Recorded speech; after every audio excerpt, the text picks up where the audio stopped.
아는 기자 아자 시작합니다. 윤석열 대통령의 첫 시정연설 뒷이야기 정치부 노은지 차장과 이야기 나눠보겠습니다. 과거와 비교해도 오늘 국회에서 확연히 다른 풍경들이 펼쳐진 거죠? 네, 그렇습니다. 보통 대통령이 연설이 끝나면 본회의장 중앙통로로 나가면서 인사를 하고 나가는 그런 정도인데 윤석열 대통령은 조금 오래 걸렸습니다. 문재인 전 대통령 때랑 좀 비교를 해볼 텐데요. 문 전 대통령 첫 시정연설 때는 중앙통로 주변에 나와 있는 여당 의원들과 주로 인사를 하는 모습이었는데 윤석열 대통령은 민주당 그리고 정의당 의원들이 있는 자리까지 찾아가서 구석구석 인사를 했습니다. 그러니까 윤 대통령이 끝나고 이제 모든 야당 의원들 찾아다니면서 악수하는 건 원래 계획이 있었던 겁니까? 제가 본회의장에서 윤 대통령을 안내했던 권성동 국민의힘 원내대표에게 직접 물어봤는데요. 미리 동선을 짠 건 아니었다고 합니다. 중앙통로를 따라서 인사를 하고 나서 저쪽에 민주당, 정의당까지 인사를 하고 가시겠냐 이렇게 물었더니 대통령이 그러겠다라고 해서 다시 야당 의원들 있는 쪽으로 갔다는 겁니다. 양쪽 모두 오늘 이제 예의는 보인 건데요. 실제 이제 협치까지 이어질지가 궁금하죠. 근데 환담 자리에서 민주당 비대위원장이요 대통령 향해서 인사를 잘해달라 이런 쓴소리도 했다면서요.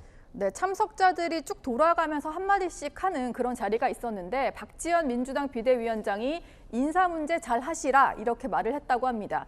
특정인을 지목한 건 아니라는데 윤 대통령과의 차담회 전에 당내 회의에서 박 위원장이 이렇게 말한 걸로 봐서는 아무래도 보고서 채택 안 된 장관 후보자 또 최근에 논란이 되고 있는 대통령실 인사를 지적한 걸로 보입니다. 협치를 방해하는 수준 이하 양심 불량 장관 후보자와 비서관들 먼저 정리해 주시기 바랍니다. 서로 힘을 모으려면 최소한 야당이 극구 반대하는 국민적인 지탄을 받는 인사들은 끊어야 합니다. 야당이 반대하는 대표적 인사 바로 한동훈 법무부 장관 후보자일 텐데 한 후보자는 오늘로 인사청문 경과보고서 재송부 시한이 끝났고요. 사실상 임명 수순이거든요. 대통령실 관계자는 결격 사유가 없는 장관 후보자를 임명하는 건 대통령의 협치 의지와 별개라는 이런 입장인데 민주당이 받아들일지는 모르겠습니다. 자, 환담 자리에서 윤석열 대통령이 이 이야기를 꺼냈다던데 취임식 날 연회 때 화제가 됐던 사진 한 장 있잖아요. 네. 윤호중 비대위원장과 김건희 여사 그 이야기를 꺼냈다면서요. 네, 그렇습니다. 바로 이 장면인데 윤호중 비대위원장이 너무 환하게 웃었다가 민주당 지지자들에게 문매를 맞았던 그런 장면입니다. 환담 자리에서 한 참석자가 윤 비대위원장을 보고 사진 잘 찍혔던데 이런 얘기를 꺼내니까 듣고 있던 윤 대통령이 김건희 여사에게 직접 들은 당시 상황을 소개한 겁니다. 윤 대통령은 제 부인에게 윤 위원장이 왜 웃었냐 이렇게 물으니까 파편용 씨 종친인데 잘 도와달라고 했다. 이런 부부간의 대화를 전했고요. 윤 위원장도 그 말을 듣고 있다가 김 여사가 시아버님과 윤 위원장이 중짜 학렬로 갔다. 그렇기 때문에 잘 부탁드린다. 이런 말을 했다고 부연 설명을 했습니다. 많은 사람들의 궁금증이 오늘 풀렸네요. 자, 시청자분께서는 그런데 이런 말씀을 주셨습니다. 악수만 하면 협치가 끝나는 거냐. 사실 오늘 이제 만찬 회동까지 준비가 됐다가 뭔가 이제 결국 무산이 됐는데 일리가 있는 지적이세요? 예. 네, 그렇습니다. 야당에서 불만인 것도 겉으로만 협치를 하고 속으로는 부적격 장관 임명 강행하고 있지 않냐 이런 건데요. 또 회동에 불발된 것은 민주당과 일정이 맞지 않아서였습니다. 날짜가 조율되는 과정에 여권발로 보도가 나오니까 민주당은 약간 불편했던 것 같은데요. 또 첫 만찬 회동에서 얼굴을 붉힐 수도 없고 그리고 아까 보신 것처럼 윤 위원장이 밝게 웃은 것처럼 그렇게 화기애애한 모습만 연출이 되면 지방선거 앞두고 오히려 지지층 결집에 마이너스다 이런 판단도 작용한 걸로 전해집니다.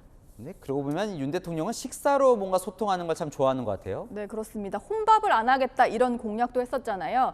그 의미가 바로 밥을 먹으면서 소통하겠다라는 거였거든요. 요즘에는 대통령실 참모들과 자주 밥을 먹고 있습니다. 어제도 시정연설 원고를 다듬고 나서 퇴근길에 수석비서관들과 냉면과 녹두전으로 간단한 저녁을 먹었다고 하는데요. 오늘 오후에는 수석비서관 회의도 주재를 했는데 2시간가량 자유토론식으로 진행을 하면서 물가 안정과 추경 처리의 속도를 내달라, 한미 정상회담 준비 잘해달라 이런 당부들을 했다고 합니다. 네, 지방선거 이야기를 좀 해보죠. 이제 얼마 안 남았는데 판세가 지금 어떻습니까? 네, 조금 전에 여론보다에서 보신 것처럼 국민의힘은 우세 지역 8곳에 수도권 1곳을 더해서 최소 9곳 승리, 더불어민주당은 5곳에 앞서서 있고 그다음에 경합지 3곳을 이기면 8곳 승리한다 이런 것을 기대하고 있습니다. 그런데 민주당 성비위 사건이라는 악재가 터지면서 민주당에서는 목표치를 다소 하향 조정했는데요. 지난 4일 박홍근 원내대표는 9곳 이기면 승리다 이렇게 기준을 처음 언급했었는데 오늘 이재명 상임고문은 호남만 지켜도 다행이다. 수도권 한 곳 이기면 승리다 이렇게 얘기를 했습니다. 네.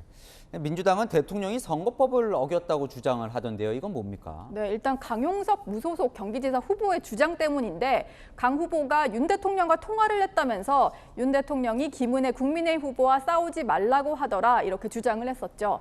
민주당이 이 말이 사실이라면 정치 중립 위반이라면서 윤 대통령과 강 후보를 선관위에 고발했는데 오늘 오후에 대통령실은 강 후보와 대통령은 통화한 사실이 없다 이렇게 얘기했습니다. 네, 말이 엇갈리는군요. 네, 노은지 차장과 살펴봤습니다.